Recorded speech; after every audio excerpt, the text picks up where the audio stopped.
வணக்கம், இது news ஃபர்ஸ்டின் weekend பிரதான செய்தி. முதலில் தலைப்புச் செய்திகள்.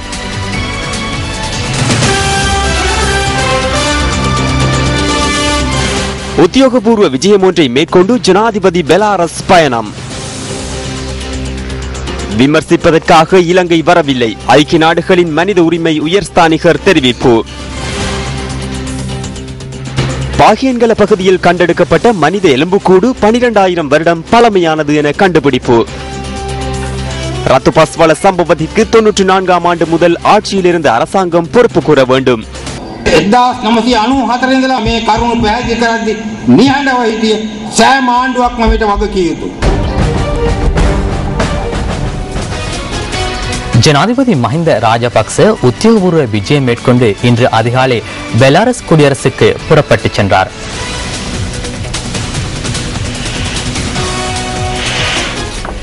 பெலாரஸை சென்றடைந்த ஜனாதிபதியை அந்த நாட்டு வெளிவிவகார அமைச்சர் வரவேற்றுள்ளார்.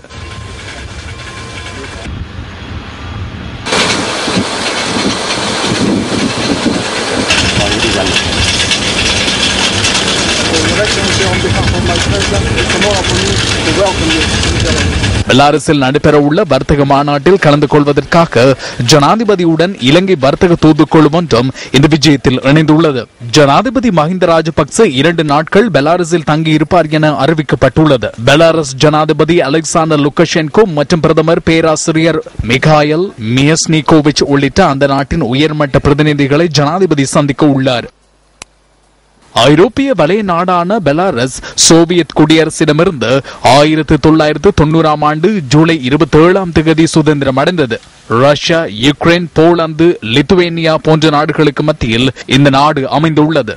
9 கோடி சனத்தொகையை கொண்ட பெலாரஸின் பொருளாதாரத்தில் 51% அரசு வசம் உள்ளது. விவசாயம், எரிசக்தி, தொழிற்சாலை ஆகிய துறைகள் பெலாரஸில் அதிக அளவில் காணப்படுகின்றன. பெலாரஸின் ஜனாதிபதியாக அலெக்சாண்டர் லுகஷென்கோ பதவி வகிக்கிறார். பெலாரஸுக்கு செல்வதற்காக கட்டுநாயக்க விமான நிலையத்திற்கு செல்லும் வழியில் ஜனாதிபதி மஹிந்த ராஜபக்ச கொழும்பு கட்டுநாயக்க அதிவேக வீதியை கண்காணித்துள்ளார். 26 கிலோமீட்டர் கொண்ட கொழும்பு கட்டுநாயக்க அதிவேக வீதி அடுத்த மாதம் திறந்து வைக்கப்பட உள்ளதாக ஜனாதிபதி ஊடக பிரிவு கூறியுள்ளது.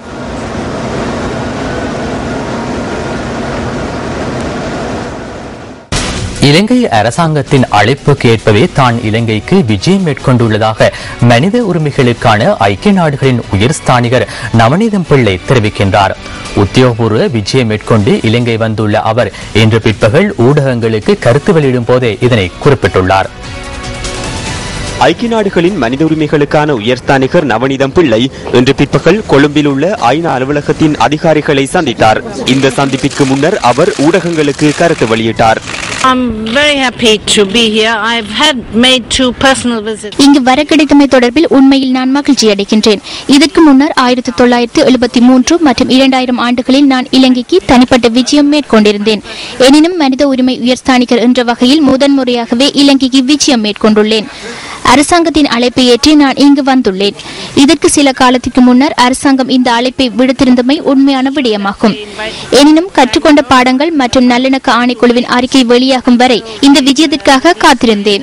நான் இந்த விஜயத்தின் போது இலங்கையின் மனித உரிமை விவகாரங்கள் தொடர்பில் அரசு தரப்பினதும் சிவில் செயற்பாட்டாளர்களுடனும் கலந்துரையாட எதிர்பார்க்கின்றேன். முடியுமான அளவு பல பகுதிகளுக்கு விஜயம் செய்து நிலைமைகளை ஆராய உள்ளேன். இந்த விஜயத்தின் பின்னர் இலங்கையின் மனித உரிமை விவகாரங்கள் தொடர்பிலான மனித உரிமைகள் பேரவைக்கு அறிக்கை ஒன்றை வெளியிட உள்ளேன். குறிப்பாக நான் விமர்சனங்களை மேற்கொள்வதற்காக இலங்கைக்கு வருகை தரவில்லை என்பதனை நான் கூற வேண்டும். மனித உரிமைகள் தொடர்பில் ஆராயவே இங்கு வந்தேன். சர்வதேச மனித உரிமை விவகாரங்கள் ஏனைய நாடுகளில் எவ்வாறு கண்காணிக்கப்படுகின்றதோ அதே போன்றே இலங்கையிலும் கண்காணிக்கின்றேன். எனவே இலங்கை தொடர்பில் தயாரிக்கப்படும் அறிக்கை எனது அறிக்கை அல்ல. நான் ஏற்கனவே குறிப்பிட்டதை போன்று அந்த பின்புலத்திலேயே அறிக்கை தயாரிக்கப்படும். அந்த பின்புலத்தை உருவாக்குவதற்கு இலங்கையும் பங்காளராகியுள்ளது. நான் விமர்சனம் மேற்கொண்டாலும் அதன் மூலம் என்ன புலப்படும்? அந்த வியூகத்தின் அடிப்படையில் செயற்படும் முறைமை புலப்படும். ஒரு வார கால உத்தியோகபூர்வ விஜயம் ஒன்றை மேற்கொண்டு ஐக்கிய நாடுகளின் மனித உரிமைகளுக்கான உயர்ஸ்தானிகர் நவநீதம் பிள்ளை இன்று முற்பகல் இலங்கைக்கு வருகை தந்துள்ளார். நவநீதம் பிள்ளையுடன் மேலும் 4 ஐநா பிரதிநிதிகள் இலங்கைக்கு வருகை தந்துள்ளனர். நவநீதம் பிள்ளை தனது இந்த விஜயத்தின் போது ஜனாதிபதி, பாதுகாப்பு செயலாளர், பொருளாதார அபிவிருத்தி அமைச்சர், நீதி அமைச்சர், பிரதம நீதியரசர் மற்றும் சட்டமா அதிபர் ஆகியோரையும் சந்தித்து கலந்துரையாட உள்ளார். அத்துடன் மேலும் சில அரசியல்வாதிகளையும் சிவில் அமைப்புகளின் பிரதிநிதிகளையும் அவர் சந்தித்து கலந்துரையாட உள்ளார். இதேவேளை ஐக்கிய நாடுகளின் மனித உரிமைகளுக்கான உயர்ஸ்தானிகர் யாழ்ப்பாணம் மற்றும் திருகோணமலை மாவட்டங்களுக்கு விஜயம் செய்ய உள்ளார். மக்கள் விடுதலை முன்னணி இன்று ஏற்பாடு செய்திருந்த செய்தியாளர் சந்திப்பில் நவநீதம் பிள்ளையின் இலங்கை விஜயம் தொடர்பில் கருத்து வெளியிடப்பட்டது. නවදිනී පිල්ලේ මහත්මිය ලංකාවට ආණ්ඩුව ආරාධනෙම තමයි පැමිණෙන්නේ. அரசாங்கத்தின் அழைப்பிற்கு ஏற்பவே நவநீதம் பிள்ளை இலங்கைக்கு வந்துள்ளார். அவர் இலங்கைக்கு வருவது அல்ல, அவரை பெரியதாக இவர்களே அழைத்து வந்தனர். தற்போது அரசாங்கத்திற்குள் உள்ள அமைச்சர் பதவி எனும் எலும்புகளை சாப்பிட்ட அனைத்து சலுகைகளையும் அனுபவிக்கின்றவர்கள் தொடர்பில் சிந்திக்க வேண்டும். அரசாங்கத்தில் உள்ள சிறிய சிறிய கட்சிகளுக்கு அமைச்சு பதவிகளை வழங்க வேண்டும் என்ற எதிர்பார்ப்பில் அமைச்சு பதவிகள் வழங்கியுள்ளனர். தனது ஒரே நோக்கம் அமைச்சு பதவி எனும் எதிர்பார்ப்பில் செயற்படும் சிறு குழுக்கள் தற்போது நவநீதம் பிள்ளையின் விஜயம் தொடர்பில் சத்தமிட ஆரம்பித்துள்ளனர். ஐக்கிய நாடுகளின் அரசியல் நிகழ்ச்சி நிரலை இலங்கையில் நடைமுறைப்படுத்த முயற்சி செய்கின்றமைக்கு கதவை திறப்பது தொடர்பில் நாம் எதிர்ப்பு தெரிவிக்க வேண்டும். நவநீதம் பிள்ளை இலங்கைக்கு வர ஜனாதிபதி நாட்டிலிருந்து புறப்பட்டு செல்லல், இவை அனைத்தும் கல்லறையில் கைத்தட்டும் மக்களுக்கு பொருத்தம். நவநீதம் பிள்ளை இலங்கைக்கு விஜயம் மேற்கொள்ளும் போது ஜனாதிபதி வெளிநாட்டிற்கு ஏன் பத்திரிகைகளில் பெரிதாக எழுதுவார்? இவை ராஜதந்திர கொடுக்கல் வாங்கல்கள் அல்ல, அது ஒரு நாடகமே. இந்த நாடகத்தை மக்கள் புரிந்து கொள்வர். පත්තරවල කොළම් ලියේවි, ඊට පස්සේ සාහිත්‍ය ගොඩනගෙවි. ජනාධිපතිවරයා නවදිනී පිල්ලේ நாட்டின் உண்மையான அனைத்து நிலைமைகளையும் நேரில் பார்ப்பதற்காகவே மனித உரிமைகளுக்கான ஐக்கிய நாடுகளின் உயர்ஸ்தானிகருக்கு அழைப்பு விடுத்ததாக அமைச்சர் டலஸ் அழகப்பெரும தெரிவிக்கின்றார். නවනීදන් පිල්ලේ මැතිනිය එක්සත් ජාතීන්ගේ සංවිධානයේ මානව හිමිකම් කොමසාරිස්තුමිය. நவநீதம் பிள்ளை ஐக்கிய நாடுகள் மனித உரிமைகள் பேரவையின் உயர்ஸ்தானிகர். இலங்கையை பொறுத்தமட்டில் ஐக்கிய நாடுகளின் உறுப்புரிமையை பெற்றுள்ளமை கௌரவமான ஒரு விடயம் என கருதும் நாடு. இலங்கைக்கு விஜயம் மேற்கொள்ளுமாறு 2 வருடங்களுக்கு முன்னரே அழைப்பு விடுத்தோம். உங்களது கண்களால் நிலைமைகளை பாருங்கள், உண்மையான நிலைமைகளை செவிமடுங்கள், நிலைமைகளை புரிந்து கொள்ளுங்கள். எமக்கு ஐக்கிய நாடுகள் சபையுடன் எவ்வித குரோதமும் இல்லை. இனவாதத்தை தூண்ட வேண்டாம். நவநீதம் பிள்ளையும் இந்த நாட்டிலிருந்து கற்றுக்கொள்ள வேண்டும். ජාතිවාදය වපුරන්න එපා. නවනීදන් පිල්ලේ මැතිනිය මේ රටින් උගත යුතු පාඩමක් ඒක. මැතිනියනි එන්න මල් පිපිදයි බලන්න. නවනීදන් පිල්ලේ මැතිනියනි. பொதுநலவாய அரச தலைவர்கள் மாநாடு தொடர்பான 2வது ஆய்வுக்குழு ஹம்பாந்தோட்டைக்கு இன்று சென்றுள்ளது. 14 நாடுகளைச் சேர்ந்த 70 உறுப்பினர்கள் இந்த குழுவில் அடங்குகின்றனர். பொதுநலவாய நாடுகளின் அரச தலைவர்கள் மாநாட்டிற்கு சமமாக இளையோர் மாநாடு நடைபெறவுள்ள ஹம்பாந்தோட்டை சர்வதேச மாநாட்டு மண்டபத்தையும் இந்த குழுவினர் பார்வையிட்டுள்ளனர். இதனை அடுத்து ஹம்பாந்தோட்டையில் நிர்மாணிக்கப்படுகின்ற புதிய வறட்சி வலய பூங்காவையும் பார்வையிட்டனர். நல்லூர் கந்தசுவாமி ஆலயத்தின் வருடாந்த உற்சவத்தினை முன்னிட்டு மட்டக்களப்பிலிருந்து விசேட பஸ் சேவைகள் ஆரம்பிக்கப்பட்டுள்ளன. இந்த விசேட பஸ் சேவை இன்று மாலை 4:30 முதல் ஆரம்பிக்கப்பட்டுள்ளதாக இலங்கை போக்குவரத்து சபையின் மட்டக்களப்பு மாவட்ட முகாமையாளர் துரை மனோகரன் தெரிவித்தார். இதற்கமைய வழமையான சேவைக்கு புறம்பாக மேலதிக சேவைகளுக்கான பஸ் தேவைப்பாடுகளுக்கு ஏற்ப சேவையில் ஈடுபடுத்தப்படுவதாகவும் பிராந்திய முகாமையாளர் கூறினார். விசேட பஸ் சேவைக்கான நேர அட்டவணையை மட்டக்களப்பு மத்திய பஸ் தரப்பிடத்திலிருந்து பெற்றுக்கொள்ள முடியும் எனவும் அவர் மேலும் தெரிவித்தார். ஊடகவியலாளர் மந்தனா இஸ்மாயில் அபே விக்ரமின் வீட்டுக்குள் நுழைந்த குழுவின் 4 உறுப்பினர்களையும் தடுத்து வைத்து விசாரணைக்கு உட்படுத்துவதற்கான அனுமதி பெற்றுக் கொள்ளப்பட்டுள்ளது. அவிசாவிள்ளை நீதிமன்றம் இவர்களின் இருவருக்கு எதிராக சில பிடியாணைகளை பிறப்பித்திருந்ததாக போலீஸ் ஊடக பேச்சாளர் போலீஸ் அத்தியட்சகர் புத்திக சிறிவர்தன குறிப்பிட்டார். பம்பளப்பிட்டி டிக்மன் வீதியில் உள்ள ஊடகவியலாளர் மந்தனா இஸ்மாயில் அபே விக்ரமவின் வீட்டிற்குள் நேற்று அதிகாலை 2 மணியளவில் நுழைந்த குழுவின் 4 உறுப்பினர்கள் தொடர்ந்தும் போலீஸ் பாதுகாப்பின் கீழ் தேசிய வைத்தியசாலையில் அனுமதிக்கப்பட்டு சிகிச்சை பெற்று வருகின்றனர். ஹோங்கலகம, கஹாதமோதர, அவிசாவளை, கட்டஹெத்த, கெரிபத்கொட, மாகொல மற்றும் அம்பலாந்தோட்டை ஆகிய பகுதிகளைச் சேர்ந்தவர்களை கைது செய்யப்பட்டுள்ளனர்.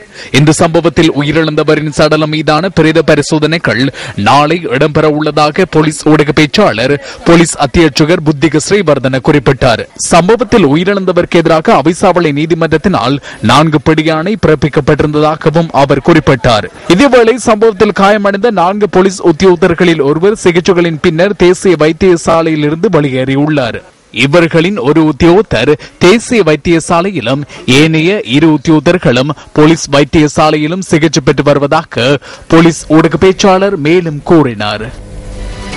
விளம்பரங்களின் பின்னர் செய்திகள் தொடரும்.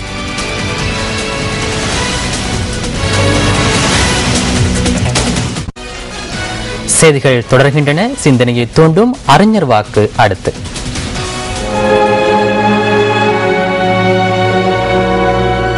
நமது சிந்தனைகளுக்கு ஏற்பவை உலகம் எம்மால் உருவாக்கப்பட்டது. சிந்தனைகளை மாற்றாது உலகினை மாற்ற முடியாது. Albert Einstein, பௌதிகவியலாளர்.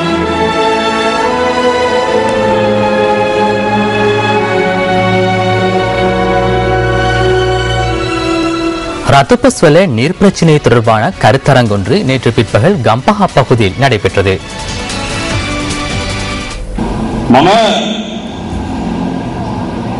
මුඛයෙන් ජනාව කාලා නැහැ. එක එක්කන අරගෙන යනවා හාමුදුරුවෝ දැන් ජනබලවේගයක් ගොඩනගලා ඡන්දයකට යනවා කියලා. මම කියනවා මේ நான் எவரிடமும் லஞ்சம் வாங்கி சாப்பிட்டதில்லை. தற்போது பலரும் பல்வேறு விடயங்களை கூறிக்கொண்டு செல்கின்றனர். தேரர்கள் மக்கள் பலத்தை உருவாக்கி கொண்டு தேர்தலில் முன்னிற்க முயற்சி செய்வதாக கூறுகின்றனர். நான் தெளிவாக ஒரு விடயத்தை கூற வேண்டும். நான் தேர்தலில் போட்டியிட்டாலும் எனக்கு வாக்களிக்க வேண்டாம். எனக்கு அவ்வாறான அதிகாரத்தில் பலனில்லை, பதவியிலும் பலனில்லை. எனினும் சிறிதம்ம தேரர் என்பவர் சமய விடயங்களை போன்று கட்டளையிடும் பலமும் கொண்டவர். இந்த நாட்டின் நிர்வாகம் நடத்துவோருக்கு நான் சவால் விடவில்லை, வேறு ஒருவருக்கு நான் சவால் விடுக்கவில்லை. எனினும் நான் மற்றொரு சவாலை விடுக்கின்றேன். முடியுமானால் அந்த தொழிற்சாலையை நெதுன்கமுவ பகுதியில் நடத்தி செல்லுங்கள். அதே போன்று ஆரம்ப செலவு இன்றி மக்களுக்கு குடிநீரை பெற்றுக் கொடுங்கள். எமக்கு இருந்த உரிமைகளை ஒரு சதத்திற்கு ஏன் குறைத்தீர்கள் என்பதனையே கேட்கின்றேன்.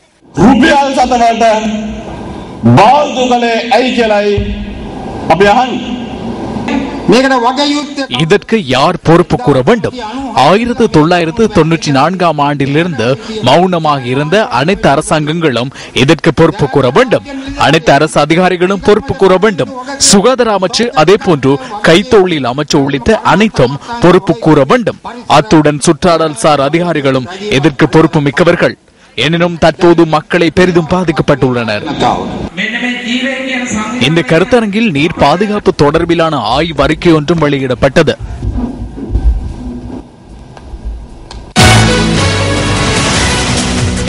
பத்திரிகை என்று வெளியான கேலி சித்திரங்களிலிருந்து நாம் தெரிவு செய்த கேலி சித்திரம் அடுத்து.